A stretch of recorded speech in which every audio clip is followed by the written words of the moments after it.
from the Outer Banks, North Carolina. And this is mandalas and music, but it's probably going to turn into Mama Mel's wisdom. And I even wrote a jingle for it. So it's going to be fun. My kids are helping me to build this channel up to give you guys the wisdom that I wish that I'd received as a kid.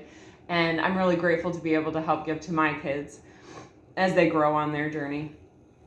And I guess that I'm here to help give that wisdom to y'all as well. And so, with all that said, today's wisdom is brought to you by love. Wish I had like posters and stuff. So love. Actually, there's a heart. My daughter made these little hearts and she glued them to the light fixtures. I don't know. That was for Mother's Day. She made me a really lovely banner. She made me these lovely hearts dangling everywhere, and we kept them up because it was nice. So today's message is brought to you by love. And what do I mean by love? Do I mean like, oh, save me, Prince, I need your love? No. I mean self-love for yourself and love for other people, no matter what they do to you. So, this is a little bit of a story. I take care of a guy that is completely vent dependent and he's bedbound, which means he doesn't get out of bed. He doesn't get in a wheelchair anymore. He is like on a ventilator and with a tracheostomy. That's where he's at in his life and on his journey. And every year he picks a word, what he thinks God wants to teach to him. And he took a long time to think of that word. I think it was February. And he picked the word control. And the next day he went to the hospital, and he has been in and out of the hospital since then. He's had very little time at home, and the majority of his time he has been in the hospital for a variety of reasons. And he said it blew his mind that he picked his word, and then God was showing him the lessons through control. And he lost all control by being in the hospital. Not that he had a whole lot to begin with, but he definitely had control over his life and over what was happening and what he needed and wanted. And going into the hospital, that's completely removed. And so he's learning all these lessons through that. And I was, even when like he was talking about picking his word, I was like, oh, this is a journey, and I don't know if I want to be on it. Like, this was before he picked the word. I knew picking a word, it wasn't going to be easy. It wasn't going to be something that I wanted to go through. Like, I've learned the lessons over the years that, like, you don't ask for lessons. They come find you whether you want them or not. And so I ended up picking the word right around he picked control. I picked the word love. And I knew that that was going to be a really tough, challenging word, but I picked it anyways. And we picked our words right around the same time, and so I picked love. And right after I picked it, my dad had a moment and blew up at me and took me back to my childhood of the abusive things that he used to say, the horrible things that he said to me. I don't judge him. Like, I'm just telling you guys so that you understand what it took to overcome. I love my dad dearly. I tell him every day that I love him, and you'll understand why.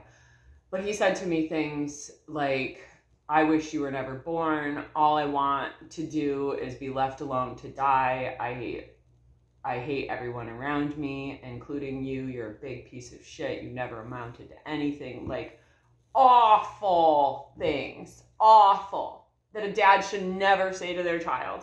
I'm 39 years old, y'all, and it still hurts. So after he was done ranting and after he was done blowing up and losing his marbles at like 11 o'clock at night, it was like 11:30, I think, by the time I went upstairs. I said, the crazy thing is, I was out in my car getting off the phone with Christopher and saying, I can't wait to go inside and just have a nice conversation with my dad and like talk to my dad and get to spend time with my dad. Because I don't think that I'm going to get that much more time to do those things. And so I was grateful for that opportunity. And I walked in the house, sat down, we started talking. One random thing set him off, and he starts screaming at me. And I'm crying. And I finally looked at him.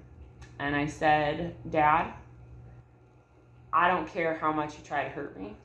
I don't care what you say about me. I don't care what you say about other people. I don't care about any of it.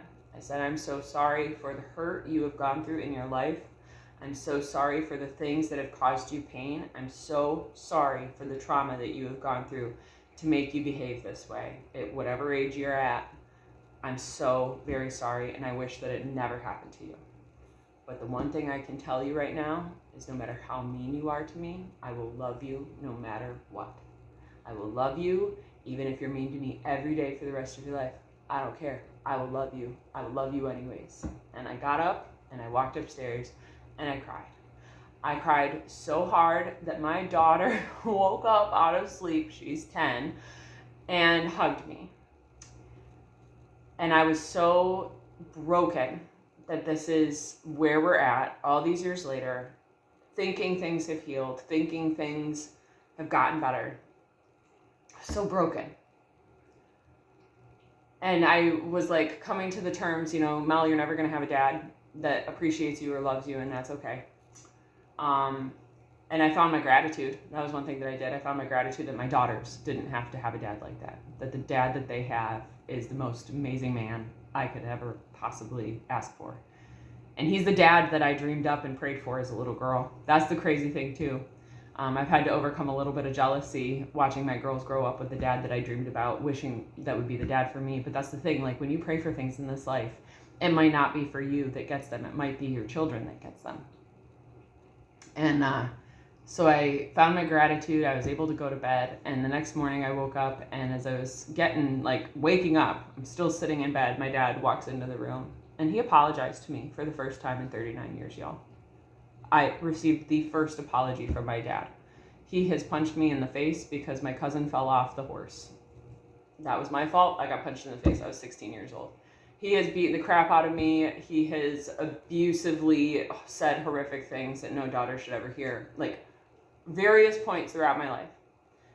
He was a good dad to the point that he could be, but he wasn't present very often, and it was walking on eggshells because you never knew when the explosion was going to happen. He apologized to me, and I told him, I said, Dad, there's 2 places you go when you die. And I was a hospice nurse, and that's how I know, because I watched it happen. There's 2 places that you go, and the way that you treat people, and the way that you act, and the unforgiveness that you hold in your heart, and the resentment that you hold in your heart, I am terrified that you're not going to end up going to the place that I want you to go to. So you got a lot of thinking to do, and you don't have a whole lot of time to do it.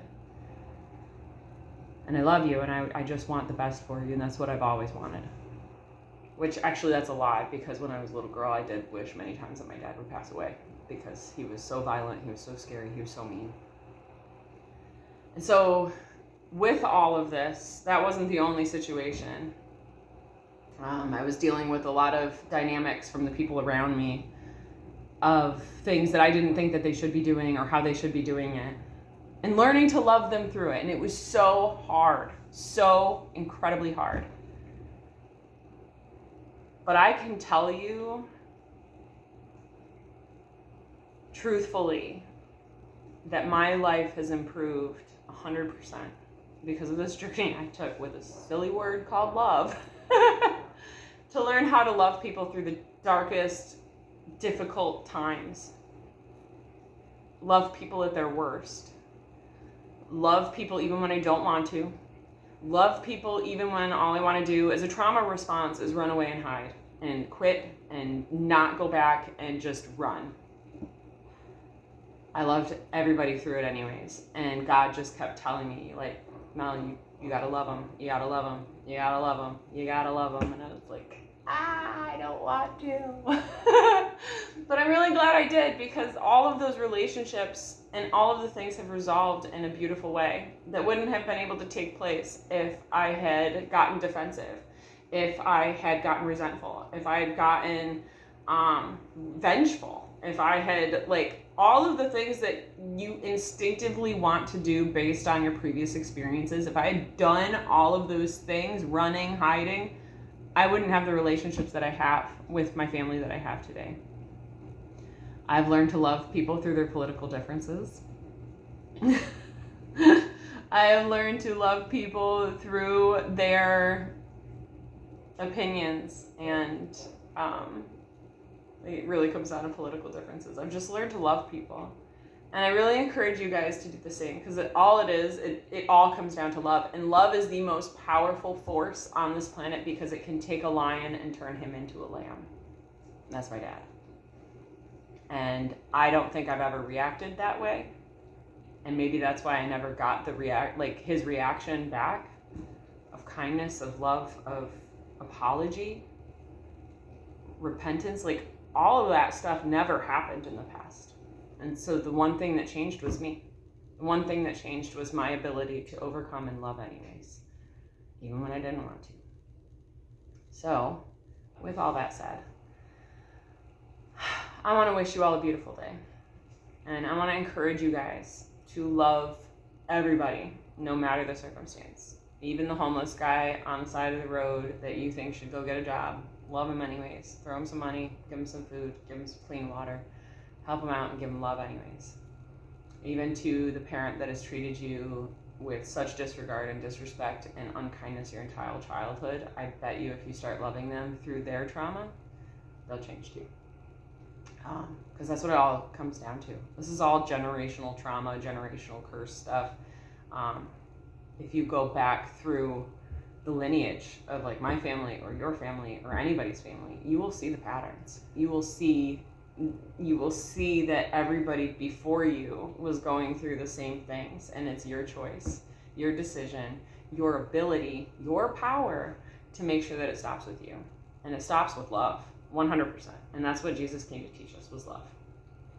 So that's what I'm trying to do in my life. And I hope that this video helps you do that in your life. It's life-changing. So I'm glad I chose that for my word. Please pray for my friend and help him on his journey to getting well and getting healing. And they say that a lot of good things can come together when we come together in numbers and pray. So with all that said, I want to wish you all such a beautiful day, so much peace, so much love, and God bless you guys. Adios, my friends.